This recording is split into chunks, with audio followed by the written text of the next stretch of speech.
Professor Ivanir, muito obrigado aqui pela presença aqui com a gente no Poder Expresso. Começo perguntando para o senhor o seguinte: por que em 20 de novembro é celebrado o Dia da Consciência Negra? Por que a data? Essa é uma questão importante, porque a data que era até os 70, comemorada na sociedade como se fosse uma data dos negros, era o 13 de maio. E o 13 de maio, na verdade, embora se fale de liberdade, mas, no fundo, não trouxe nenhum projeto social, econômico, cultural, né, de desenvolvimento da comunidade negra. Não houve. Então, o movimento negro contemporâneo, ele, na sua articulação nesse período, sempre criticou a abolição, né? A forma como ela foi feita, não o fato da abolição, mas o fato como ela foi feita. E justamente nos anos 70, um grupo do movimento negro lá do Rio Grande do Sul traz a proposta do 20 de novembro, que era um grupo chamado Palmares. A data, justamente de novembro, nós chamamos de imortalidade de Zumbi, a data que ele é assassinado, né? E Palmares, de fato, foi uma construção de uma sociedade libertária, né, e de diversidade para todo mundo. Então, aí o 20 de novembro passou a ser comemorado pelo movimento negro. Depois ele é aprovado num encontro que houve em São Paulo, né, se assumiu o movimento negro como Dia Nacional da Consciência Negra. Então, 13 de maio era uma data de protesto pelas condições que os negros foram colocados na sociedade brasileira. E logo depois da República, à margem de todo o processo de desenvolvimento.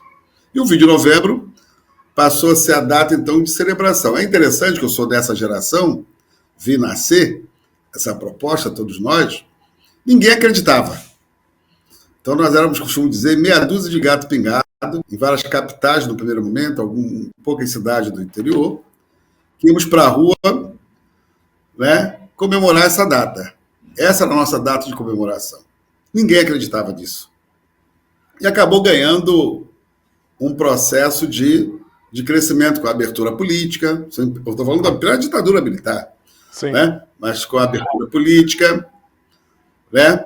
E aí, em 88, justamente no centenário da abolição, fizemos uma manifestação grande no Brasil como um todo, né? Protestando com uma condição de vida que os negros estavam colocados na sociedade brasileira.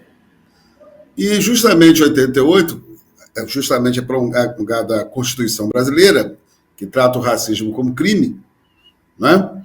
Você tem uma primeira vitória do movimento negro, que é a formulação de algumas lideranças nossas da Fundação Palmares, que vira a primeira instituição no Estado brasileiro, né, que vai cuidar da cultura negra. Então foi um passo pequeno, mas um passo importante. Depois, em 95, né, o movimento faz uma manifestação, em 95, sobre o tricentenário da morte de Zumbi dos Palmares, ou seja, a imortalidade dele. E fazemos uma marcha a Brasília, pelo governo Fernando Henrique. Eu e outros companheiros, somos articuladores dessa marcha, era do comando dessa marcha, e pela primeira vez, então, nós temos um encontro com o presidente da República.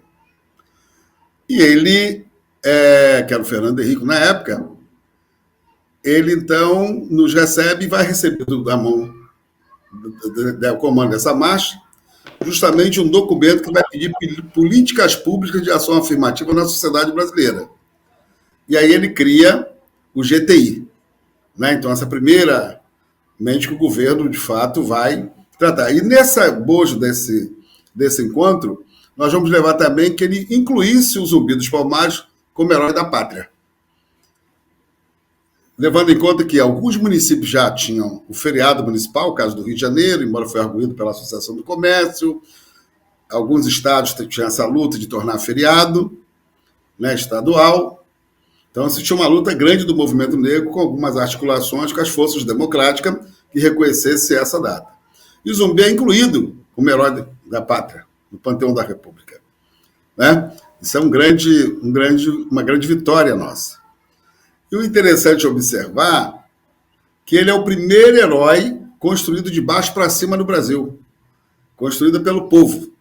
Porque os heróis brasileiros nunca foram construídos pelo povo, são os heróis da elite. Né? E ele é o primeiro que o povo impõe, digamos assim, né, ao Estado seu reconhecimento como herói nacional. Mesmo sendo feriado em alguns estados, em alguns municípios, não era feriado nacional, que era uma reivindicação também nossa. Ok? E esse ano, pela primeira vez, será comemorado nacionalmente como feriado nacional. E observa que muita gente agora incorporou não só a data, que primeiro era uma data, depois virou uma semana de atividades que o Movimento Negro fazia, e algumas prefeituras progressistas também foram incorporando, e agora virou um mês, né? Muito parecido com a história do Martin Luther King nos Estados Unidos. Em janeiro é o mês, né, que celebra o Martin Luther King. Então, é interessante que as escolas hoje têm, a partir, inclusive, da Lei 10.739, de 2003, que é uma outra vitória do movimento negro importante, né? Você está tratando de história e cultura nas escolas. Então, essa data passou a ser reverenciada em muitas escolas. E grandes meios de comunicação hoje têm falado dessa data, quem diria? Então, ou seja, o que tem que observar é que tem um ator político que é o autor e o construtor dessa conquista, que é o movimento negro brasileiro. Então, começa no Rio Grande do Sul, pelo Grupo Palmares, né? Depois, o movimento negro nacional incorpora como uma data nossa importante, e outros setores da sociedade civil hoje acabaram incorporando essa data. Assim nasceu o 20 de novembro. Né? Muito bem. Professor, como é que o senhor vê essa discussão hoje, esse debate na sociedade brasileira sobre essa discussão racial? O senhor vê avanços? Quais esses avanços e o que deve ainda e quais os desafios para a sociedade brasileira? E aí, nesse aspecto, incluindo, evidentemente, aí, todos os brasileiros, como é que o senhor vê essa discussão do racismo, né, da questão racial, e o que é que precisa ainda, o que precisamos avançar? Bom, primeiro, a sociedade brasileira ainda é muito conservadora e tem muita vontade de tratar desse tema. Porque tratar do racismo tem que tratar da escravidão, primeiramente, né? Mais de 350 anos de escravidão que a sociedade brasileira viveu. Embora as pessoas acham que a partir da República não tinha nada a ver com isso, mais, né? Porque isso tem a ver com a colônia e com o Império, mas as repercussões dessa forma, ela existe até hoje na sociedade brasileira. Né? O Brasil tem herança. As instituições centenárias construídas no Brasil, elas são construídas a partir somente desse viés da inferioridade dos negros. Né? Esse é um ponto importante ser observado. Isso até hoje. Né?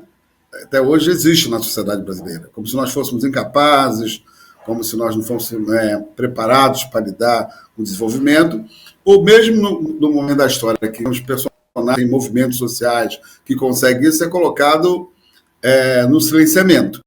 É o caso, inclusive, da má vontade que tem com o movimento negro brasileiro. Isso até, eu sou autor de uma série, né, uma plataforma que conta a resistência negra, a história do movimento negro no Brasil, que nunca se contou do ponto de vista importante político, né? É muito pelo contrário. Então, a sociedade brasileira ela tem uma forma muito conservadora de compreender, né? E o racismo é um pilar importante, assim como a intolerância religiosa, da manutenção dessa desigualdade, né?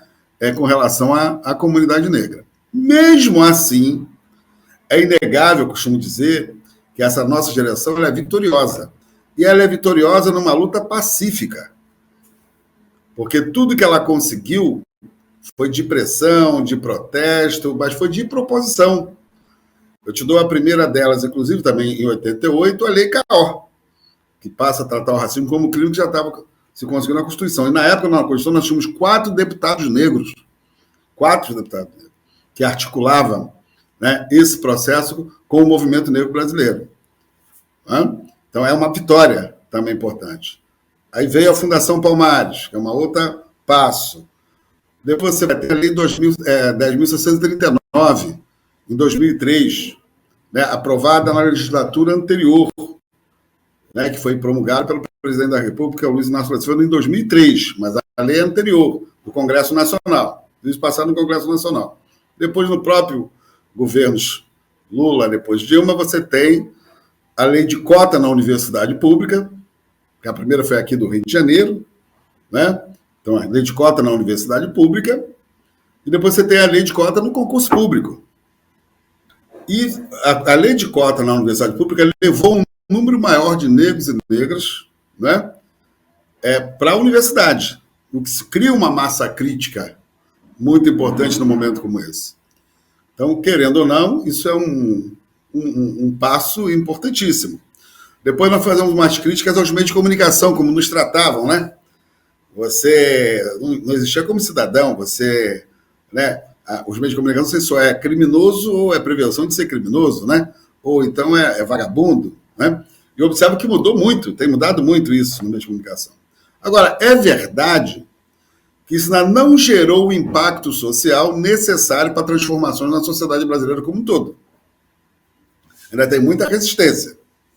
Então, tem conquistas, sim, não podemos dizer que não existem, eles existem. Quando eu vejo os meios de comunicação, agora nesse mês, né, programas específicos, esse documentário que eu sou autor, ele vai ao ar no dia 21, na TV aberta, que vai contar só no 20 de novembro vai contar nesse primeiro episódio. Né? Eu estou vendo vários meios de comunicação fazendo documentário, você tem vários jornalistas negros e negras hoje com presença importante, né? Você vê telenovelas hoje com uma presença maior, mas ainda não gerou um impacto que mude, que transforme a vida de milhões de brasileiros que ainda estão nessas condições de pobreza e miserabilidade, por um lado. Ou submetido à violência. Por exemplo, não teve impacto ainda na mudança das estruturas policiais, que ainda continua de forma imperial, né? São instituições criadas no Império, só se esquece disso, né? De forma imperial e ainda de forma lombrosiana de nos tratar como inimigo comum. Tem efeito não só na alta mortalidade de negros, jovens negros e negras nas comunidades, ou nas periferias, mas também não traz segurança para essa juventude nossa negra, ou mesmo uma pessoa como eu, que é doutor, professor de uma universidade, que fora do ambiente não é tratado como suspeito. Então, ou seja, a mentalidade da sociedade ainda é muito conservadora, enquanto outras estruturas institucionais, como exemplo, a presença maior no próprio judiciário, né? Tanto na questão dos juízes, em várias instâncias, ou também no próprio Ministério Público, ou seja, no próprio Executivo, você conhece muito pouco, mesmo do ponto de vista dos arranjos políticos, os negros têm um papel preponderante, né, nesses lugares, né, e no próprio Legislativo. Você hoje tem 56% da população pretos e pardos, quer dizer, que são negros, descendentes de negros, né? Isso não se reflete nas instituições. Então, isso demonstra que tem um conservadorismo muito forte que ainda não incorporam a ideia dessa população como cidadã. Ela tem que ser considerada cidadã, ter direitos plenos. E aí, então, quando você usa o discurso da criminalidade como um discurso de controle social, e não de combate à criminalidade, porque vai além de combate à criminalidade, é controle social.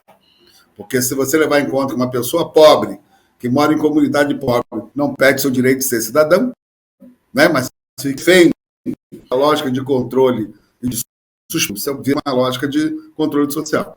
Mas, mesmo assim, eu quero dizer que a luta dos nossos ancestrais, né? Essa é uma luta que ela vem de longe, né? Ela começa no século XVI, justamente ali com a Coatune, justamente no quilombo de Palmares, inegavelmente, e observa, Palmares era um estado republicano dentro de um país colonial. Você não esquece disso. Né? Era totalmente diferente. Por isso que Palmares teve que ser destruído. Levou 100 anos para ser destruído. Tem que observar isso, não foi destruído rapidamente. Então, já dizia os quilombos, né, como já dizia o professor Flávio Gomes, eles não viveram isoladamente como as pessoas pensam, eles tinham diário. Eles tinham comerciais com as comunidades em torno dele. Não é verdade que era um lugar isolado, não era verdade. Mas ele sobreviveria não só da sua economia própria, mas ele teve troca de negócios, né? Teve troca de mercantilista naquela região. Todo mundo que estuda vai ver isso. E não foi o único quilombo, vários quilombos que estavam no Brasil tinham essa vida social, essa vida de troca, embora resguardado pela sua segurança. Muito bem. Essa lógica, ela é muito importante para as nossas comunidades. Muito bem. Professor Ivani dos Santos, muito obrigado aqui pela presença nesse dia tão importante. Agradeço muito aqui a gentileza, seu tempo. Espero encontrá-lo em outras oportunidades aqui no Poder Expresso. Um forte abraço para o senhor.